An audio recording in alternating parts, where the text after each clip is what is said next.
Labas vakaras, TV3 televizijos žiūrovai, labas vakaras krepšinio aistruoliai, Kęstutis Kemzūras sveikinasi su Požidaru Malkovičiumi ir mes netrukus pasižiūrėsime dar vienerias Lietuvos rinktinės kontrolinės rungtynės. Šį kartą, jau antrą kartą šiame pasirinkimo cikle varžovas yra Slovėnijos komanda ir rungtynės Slovėnų teritorijoje štai čia. Štozice arena pastatyta praėjusiais 2010 metais. Na, aš prisimenu praėjusių metų atidarimo rungtynės šioje arenoje, man teko stebėti jas per užsienio televiziją ir tada šita arena buvo sausakimša, slovėnai žaidė su ispanais po dramatiškos kovos po pratęsimo. Pralaimėjo, šiandien arena nėra sausakimša, tačiau žiūrovų be abejo yra pakankamai čia. Susirinkę tiesiog įspūdis toks, kad salė pusiau tuščia dėl to, kad ji yra labai didelė. Na, o Kęstutis Kemzūra vėl šiandieną, žinoma, rimtų veidų stebės įvykius aikštelėje, kaip kas vyksta, kaip bendradarbiauja, kaip supranta vienas kitą krepšininkai be žodžių ir kaipgi veikia gynyba, kuri kol kas yra didžiausias galvos skausmas Kęstučiui Kemzūrai ir jo trenerių štabui. Šiandien trečiadienio vakaras, šiandien jau pusė 10 ir jeigu mes persikeltumėm lygiai savaitę į priekį, tai tą patį trečiadienį, tik tai po savaitės jau būtų sužaistas pirmas kėlinys su Britais ir dar šiek tiek antrojo. Taigi lygiai savaitė ir netgi šiek tiek mažiau lieka iki Europos krepšinio čempionato.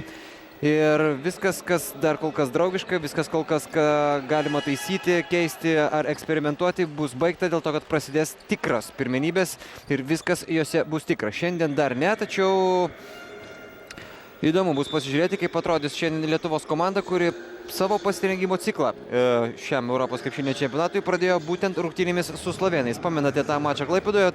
Tarp kitko labai smagios rungtynės, net nepaisant to, jog tai buvo tik tai pirmas kartas, kai lietuviai žaidė prieš kažką.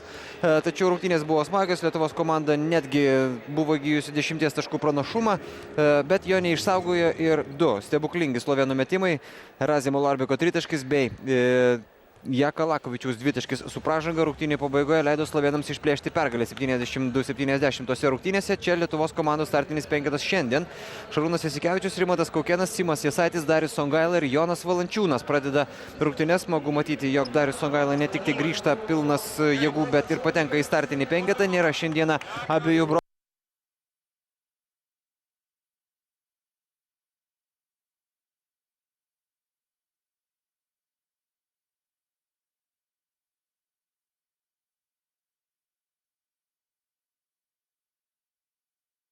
N2, Slovenija.